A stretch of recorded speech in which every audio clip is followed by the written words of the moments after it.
Akka mooltan oduun galgala kanaaf qabnu kunoo. Koreen fannoo diimaa addunyaa mootummaa federaalaaf ministirii eegumsa fayyaa Itiyoophiyaa waliin ta'uudhaan baatii fulbaanaa as addaan citee akka ture deeggarsa meeshaalee wal'aansa fayyaaf dawaa torban darbee jalqabee walumaa gala balaliiwwan 7 gara Maqaleetti geggeessuudhaan dhiyeessuusaa beeksisee jira.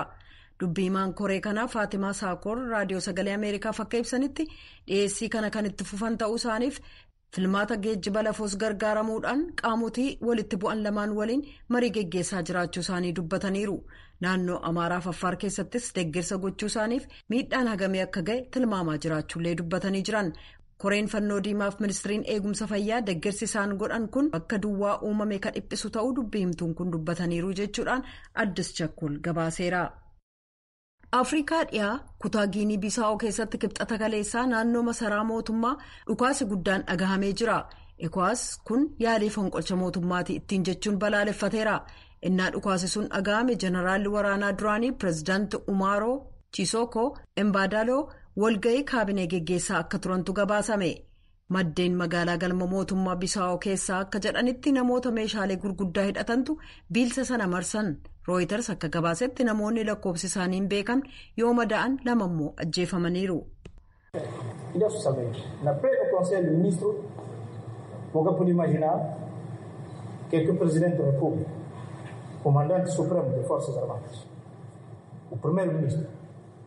Jalqabbii gumii ministeerotaa irratti pireezidantii riippaabilikichaa ajajaa waliigalaa humnootii waraanaa muummichi ministeeraa fi miseensonni mootummaa kanneen biroon bakka argamanitti dhukaasii meeshaa gurguddaa qawwee maashingaanii fi AK-47 yookiin kilaashiin dhuka'uu dhaga'uu tilmaamuun nama dhiba.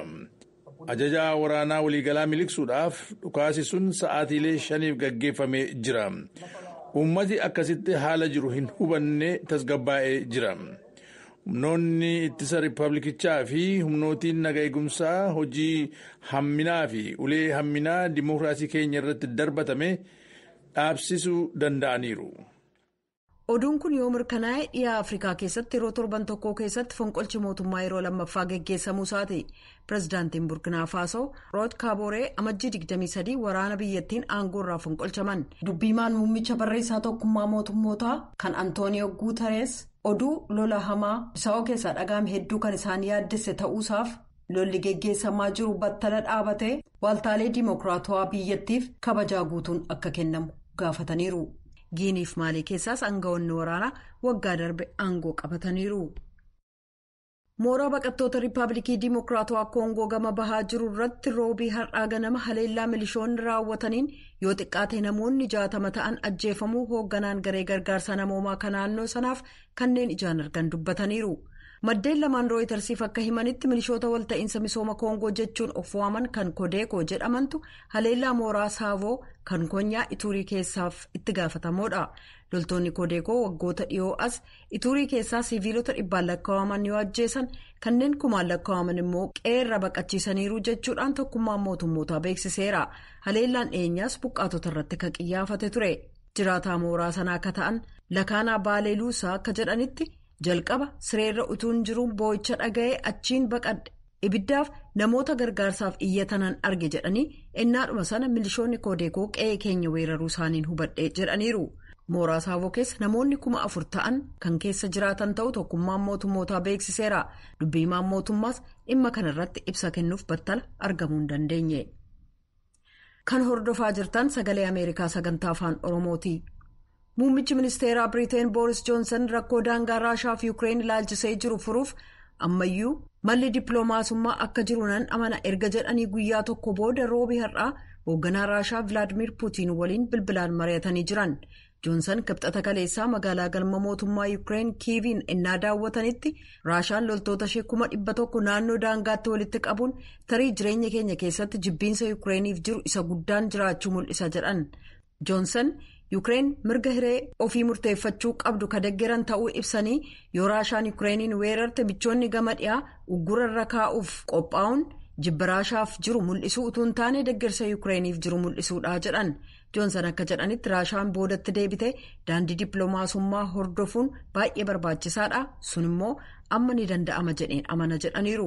Pireezidaantiin Turkii Recep Tayyip Erdogan pireezidaantii Yuukireen Volodimiir Zeleniskii waliin mari'achuuf Kiiviin ennaa daawwatanitti kamisa dhuftu dhiibbaan karaa dippiloomaasummaatti fufuuf jira. Gorsaa gameessa Erdogaan kataan Ibrahim Kaaliin har'a gorsaa nageenyaa biyyoolessaa Yuunaayitid Isteets Jeek Suulivaan waliin mari'ataniiru.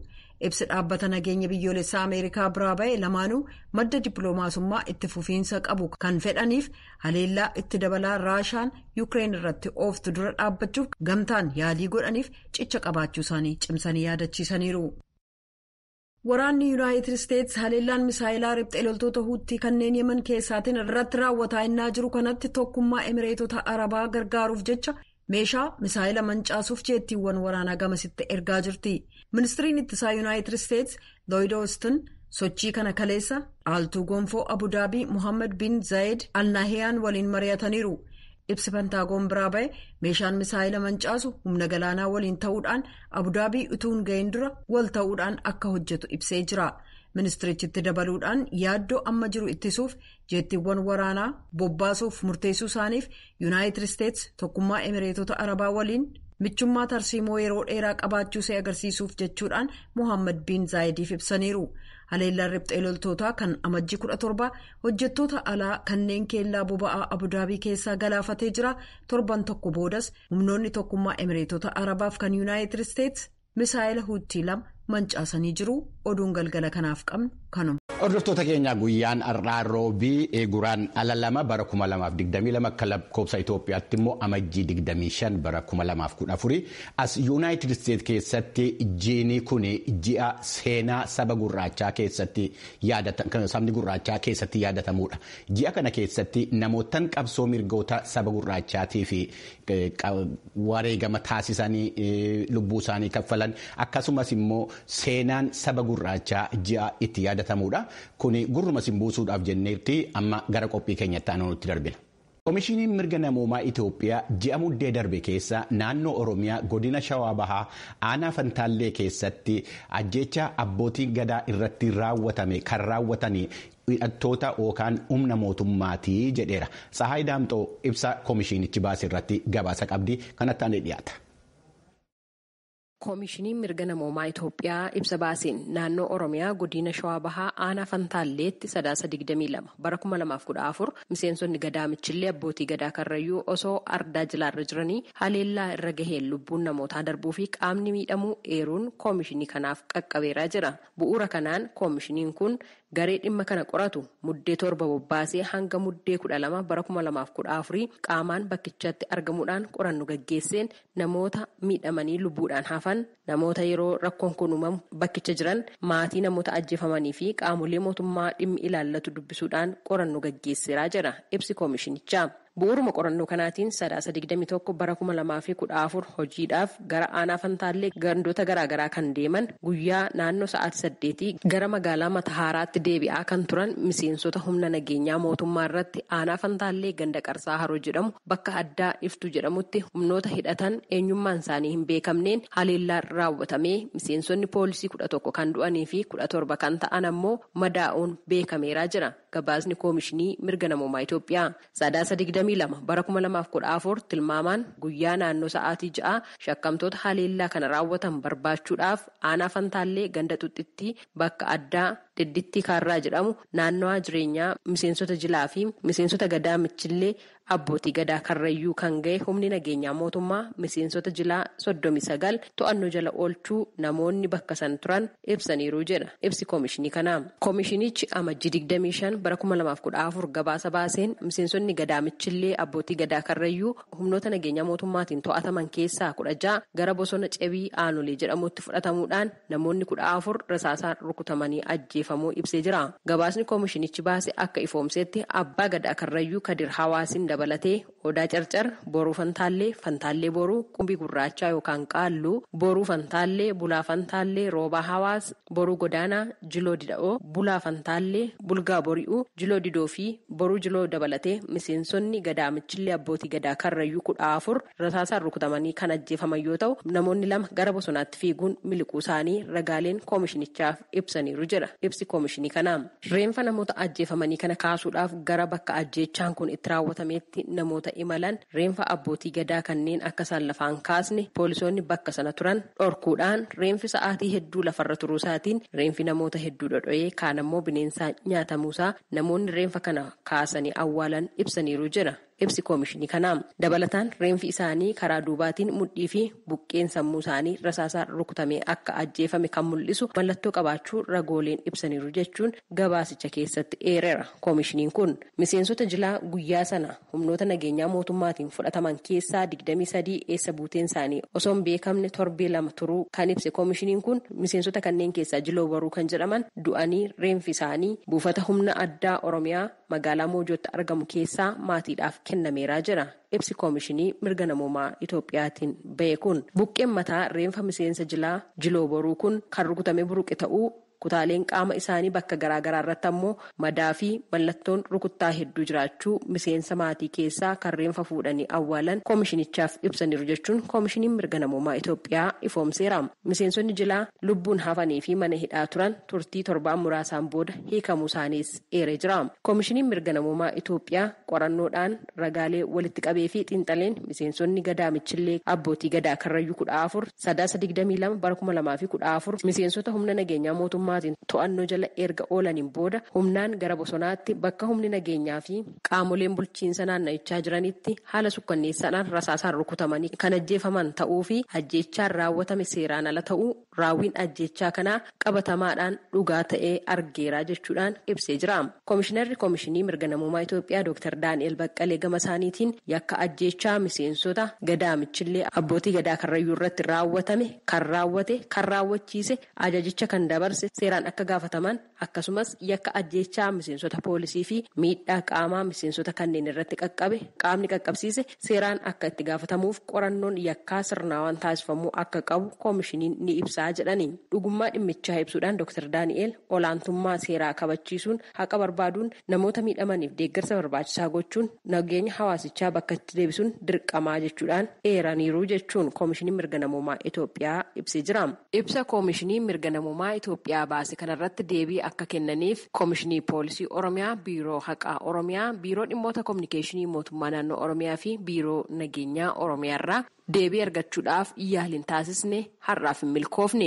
Akkasumas koomishinii mirga namoomaa Itoophiyaa irraa ibsa bal'aa akka kennaniif yaaliin goone hin milkoofne. Haa ta'u malee dhimma ajjeechaa miseensota gadaa michillee abbootii gadaa karrayyuu waliin wal qabatee kanaan dura mootummaan naannoo Oromiyaa ajjeechaa kana kan raawwate qaama mootummaan shanee ittiin jedhu waraana bilisummaa Oromoo ofiin jedhan akka ta'e ibsee ture.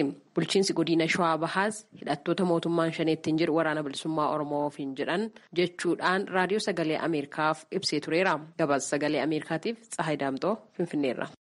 Guyyaa har'aa walga'iin gamtaa Afrikaa 40ffaan kan hojii raawwachiiftootaa Finfinnee keessatti jalqabee jira.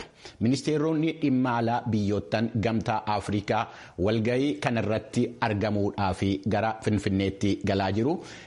Dura taa'aan gamtaa Afrikaa Muusaa Faaqii haasaa yeroo kana baniinsa walga'ii kanarratti taasisan irratti waa'ee nageenya yeroo ammaa Afrikaa keessatti mul'achaa jiruu fi waa'ee COVID-19 rakkina akka ta'e yaaddoo biyyattii ardichi akka ta'e kaasanii dubbataniiru. Galmoo Daawwitii gabaasa dabalata qaba. Yaa'in hojii raawwachiiftootaa kan gamtaa Afrikaa inni 40ffaan har'a Finfinneetti jalqabee jira. Walga'ii kana dura bu'aan gamtaa Afrikaa Muusaa Faaqii hirmaattota walga'ichaaf haasaa baniinsaa taasisuun jalqabanii jiran. Dubbii isaanii keessatti dura bu'aa Muusaa Faaqii dhimma nageenyaa fi dhiibbaa weerarri vaayirasii koronaa fidarratti xiyyeeffatanii dubbatan. La paix et la sécurité sont sérieusement menacées dans plusieurs de nos régions et au sein de certains États membres. Les menaces se dévoilent sous plusieurs visages. Conflits intra-étatiques, expansion du terrorisme meurtrier au Sahel, dans la Corne de l'Afrique, dans les régions des Grands Lacs en Afrique australe.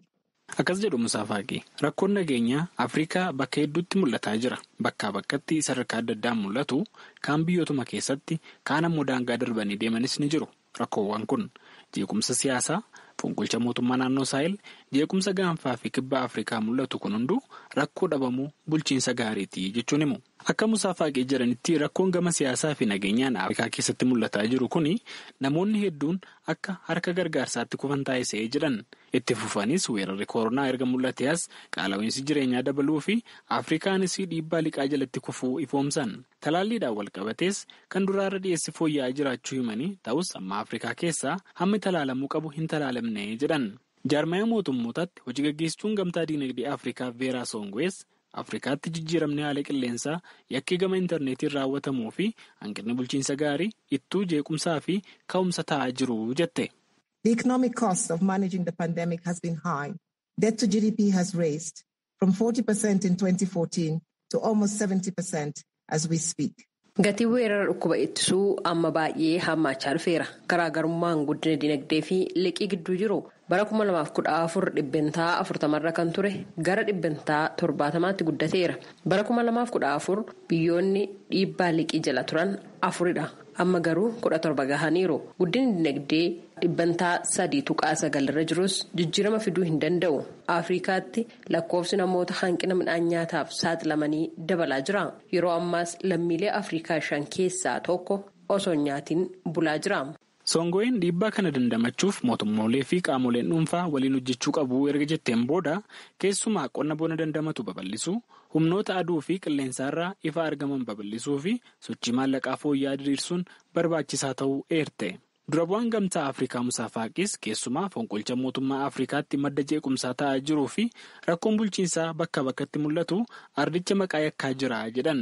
Kanaafis gamtaan Afrikaa tarkaanfii malee fudhachuu dhabuu qeeqanii walga'ii ammaa irratti labsiin irra fooyya'an akka miseensotaaf dhiyaatu dubbatanii jiru. Walga'iin hojii gaggeessitoota gamtaa Afrikaa 40ffaan borus walga'ii cufaadhaan itti fufee oola. Gabaasa sagalee Ameerikaaf Galma Daawit Finfinneerra.